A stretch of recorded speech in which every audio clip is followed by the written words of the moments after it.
Hello everyone, good morning. সকাল সকাল উঠে পড়ে ফ্রেশ হয়ে স্নান করে একদম পুজো টুজো করে রেডি হয়ে গেছি, কারণ কয়দিন ধরে মিস্ত্রি আসবে আসবে বলছে কিন্তু আসছে না। তো আজকে ফাইনালি মিস্ত্রিরা আসবে, তো ওদের আসার আগে আমি স্নান করিনি। আর এখন যেহেতু আমবাতি চলছে, তো যার জন্য আমবাতিতে নাকি দুধ আম খেতে হয়, সেটাই আমি দুধ আম মুড়ি সমস্ত কিছু নিয়ে খেতে বসে। আর মিস্ত্রিরাও ততক্ষণে চলে এসেছে এবং এসে উপরে যে পলিথিন সর্বপ্রথমে তো মাছা বাঁধে।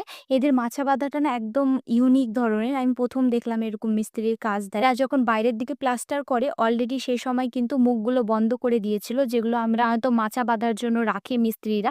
এরা একটা কোঠাপাতা ঘরের মতো ভাবে মাচাটা আর কি বেঁধেছিল। তো ওরা সেটা বেঁধে কাজ করা স্টার্ট করে দেয়। আমি আজকে দেখো সকালে কিন্তু ব্রেকফাস্ট করেছি, তবুও আমার আজকে খিদা পেয়েছে।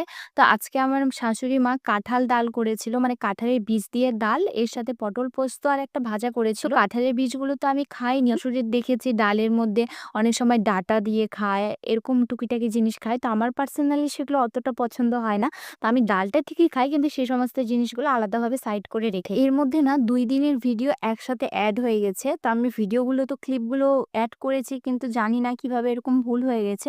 তো এইটা হচ্ছে ১ম দিন কাজ করেছিল। ১ম দিন এবং ২য় দিন ২ দিনই এই ঘরে কাজ হচ্ছিল। তো হয়তো আমি ওর জন্য এর মধ্যে এড করে দিয়েছি। তারপরে একটা বই দেখছিলাম, বইটা খুবই সুন্দর লাগলো। তারপরে আমাকে কিছু কারণবশত বা একটা জিনিস ইম্পর্টেন্ট জিনিস আনার জন্য নয়াবাজারে যেতে হয়। আর আমি না অনেকদিন ধরে ভাবছিলাম যে আমাদের এখানে যে একটা দাদু বসে ক্ষীরের বাটি নিয়ে, সেটা ঋদ্ধিমানের জন্য নিয়ে যাব। কিন্তু আজকে গিয়ে দেখি দাদু দোকান নিয়ে বসেইনি। তো যার জন্য ভাবলাম জাম নিয়ে যাই। আমার বাবা জাম খেতে ভালোবাসে। তো জামের যে দাম বলল সেটা শুনে আমি ভাবলাম যে না থাক, কিচ্ছু নিব না।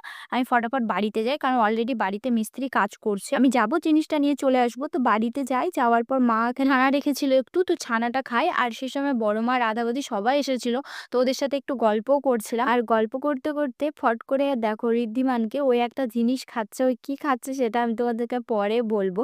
আর ওই এটা বলছে কি এটা ক্ষীরের সন্দেশ হয়, ক্ষীরের সন্দেশ সেই টেস্ট খায় দেখো। আর দেখো সৃজার জামাটা পরে ঘুরছে। তারপরে মোবাইল দেখছিল, আমি টাটা করে চলে আসি।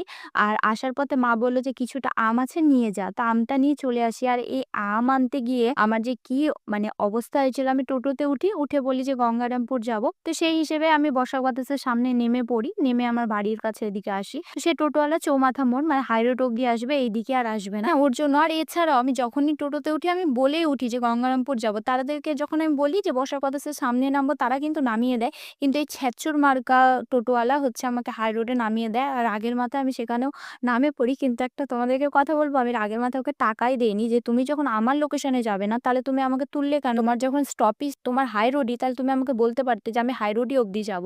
আমি জানি সব টোটোওয়ালা যায়, সেও যায়। যদি আমাকে বলতো যে তোমার কাছে ৳১০ বেশি নিব, সেটাও কিন্তু আমি খুশি মনে দিয়ে দিতাম।